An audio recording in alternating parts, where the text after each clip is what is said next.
So there's a lot at stake in how we encourage Israel to respond to the horrifying Hamas attacks. Wisdom and long-term thinking are essential, but you will not be surprised to learn that is not what we are getting. Watch this person, for example, who happens to be the media's pick for President of the United States. This is not just an attack on Israel. This is an attack on America because they hate us just as much. And what we have to understand is this is the reason that we have to unite around making sure our enemies do not hurt our friends. America can never be so arrogant to think we don't need friends, just like we needed them on 9/11. That's why Ukraine needs us when Russia's doing this. That's why Israel needs us when Hamas and Iran are doing this. And I'll say this to Prime Minister Netanyahu, finish them. Finish them. Hamas did this. You know Iran's behind it. Finish them. They should have hell to pay for what they've just done. This was an attack on America, she says, when in fact it was not.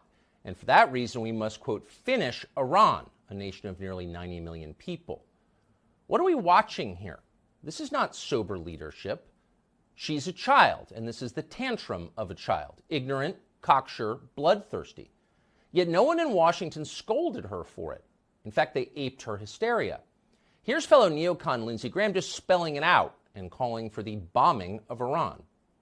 So I've been on the phone all day to the Mideast, and I've told our allies and people with connections to Iran, what I would do, I would tell Iran that if Hezbollah attacks Israel, we're going to come after you, the Iranians, and have a coordinated effort between the United States and Israel to put Iran out of the oil business by destroying their refineries. There are 4 major refineries in Iran. They're fixed targets. If Hezbollah attacks Israel, I would make Iran pay a heavy price. What exactly would happen to the United States if we declared war on Iran and started blowing up their infrastructure? Lindsey Graham has no clue what would happen. He hasn't thought it through. He's almost 70 years old and he has no children. He doesn't care.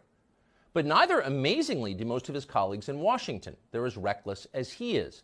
Texas Congressman Dan Crenshaw took to social media to call for what he described as a war to end all wars, as if there is such a thing.